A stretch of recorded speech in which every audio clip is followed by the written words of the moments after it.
এবারে প্রবাসী সংবাদ।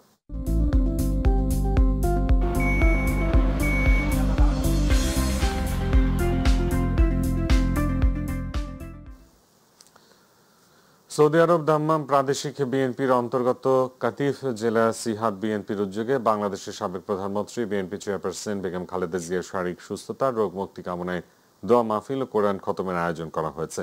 দাম্মাম থেকে প্রতিনিধি রাহুল পারভেজ জানান, কাতিফ জেলা বিএনপি সভাপতি আরিফুল ইসলামের সভাপতিত্বে ও আলমগীর হোসেনের সঞ্চালনায় অনুষ্ঠানে প্রধান অতিথি ছিলেন দাম্মাম প্রাদেশিক যুবদলের সভাপতি মাহবুব মোল্লা সোহাগ।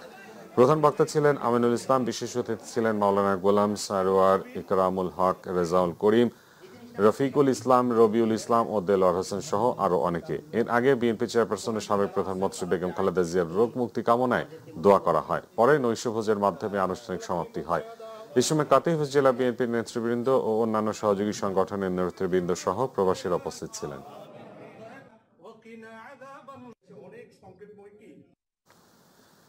বিএনপির জাতীয় নির্বাহী কমিটির তথ্য প্রযুক্তি বিষয়ক সম্পাদক প্রফেসর AKM ওয়াহিদুজ্জামান অ্যাপোলোর মমতাময়ী মা মরহুমা আশরাফুন্নেসার প্রথম মৃত্যুবার্ষিকী উপলক্ষে পিতা মরহুম AKM আব্দুর রহিম সহ তাদের আত্মার মাগফিরাত কামনায় দোয়া মাহফিল করেছে ঢাকা বিভাগীয় জাতীয়তাবাদী ফোরাম মালয়েশিয়া। গতকাল বাদ মাগরিব কুয়ালালামপুরের হাংতুয়া মসজিদ আল বুখারীতে এই দোয়া মাহফিল অনুষ্ঠিত হয়েছে। এ সময় পবিত্র কোরআন তেলাওয়াত ও দোয়া মোনাজাত পরিচালনা করেন অত্র মসজিদের খতিব মোহাম্মদ রিফাত উদ্দিন। এই সময় উপস্থিত ছিলেন অত্র সংগঠনের সভাপতি শেখ মোহাম্মদ সেলিম, সিনিয়র সহসভাপতি ইকবাল হোসেন পাঠান, মালয়েশিয়া যুবদলের সাবেক সাধারণ সম্পাদক মিনহাজ মন্ডল, সিনিয়র যুবনেতা ফারুক হোসেন, মহানগর যুবদলের মেহেদী হাসান, BM রাসেল রানা। এ সময় আরো উপস্থিত ছিলেন সোহাগ পাঠান, মোহাম্মদ জনি, মোহাম্মদ খোকন মিয়া, মোহাম্মদ সাইফুল ইসলাম শান্তি, মোহাম্মদ ইলিয়াস হোসেন, ইফতিহা ইমন বাপ্পি, ইমরান ফেন্ডি, মোহাম্মদ আয়ুব, মোহাম্মদ আশরাফুল চাকলাদার, মোহাম্মদ আয়ুব হোসেন, মোহাম্মদ মিল্টন, মোহাম্মদ আয়ুব সহ বিভিন্ন নেতাকর্মী ও মালয়েশিয়ার নাগরিকেরা সহ প্রবাসী বাংলাদেশিরা।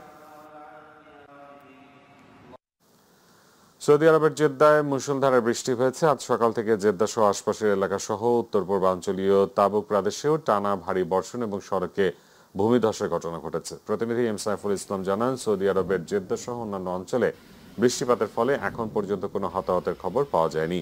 তবে জলাবদ্ধতা, ভূমিধসে সড়কের বড় ধরনের ক্ষতি হওয়ায় স্থানীয় জরুরি সেবাদানকারী সংস্থা সংশ্লিষ্ট রাস্তা দিয়ে সব ধরনের যান চলাচল সাময়িকভাবে বন্ধ ঘোষণা করেছে।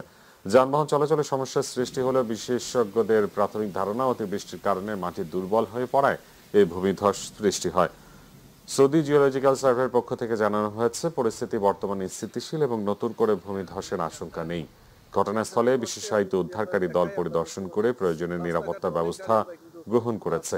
কর্তৃপক্ষ দুর্ঘটনা প্রবণ এলাকাগুলো এড়িয়ে চলতে স্থানীয় অধিবাসীদের প্রতি সতর্ক বার্তা জারি করেছে। এদিকে national centre for meteorology NCM Mecca অঞ্চলের জেদ্দা, আল কামিল, আদহাম, রাবিগ, খুলাইস ও বাহরাস সহ বেশ কয়েকটি গভর্নরেটে সোমবার থেকে বুধবার পর্যন্ত মাঝারি থেকে ভারী বৃষ্টিপাতের পূর্বাভাস দিয়েছে। সংস্থাটি জানিয়েছে, প্রবল বর্ষণে আকস্মিক বন্যা ও শিলাবৃষ্টির ঝুঁকি রয়েছে। ধূলি ঝড়ও দেখা দিতে পারে, যা সাধারণ জনজীবনে বিঘ্ন সৃষ্টি করতে পারে। আবহাওয়া বিশেষজ্ঞরা মনে করছেন, বৈরী আবহাওয়ার প্রভাবে মক্কা অঞ্চলই সবচেয়ে বেশি ঝুঁকির মধ্যে রয়েছে। বেসামরিক প্রতিরক্ষা দপ্তর নাগরিকদের অপ্রয়োজনীয় ভ্রমণ এড়িয়ে চলা এবং সরকারি নিরাপত্তার নির্দেশনা মেনে চলার অনুরোধ জানিয়েছে।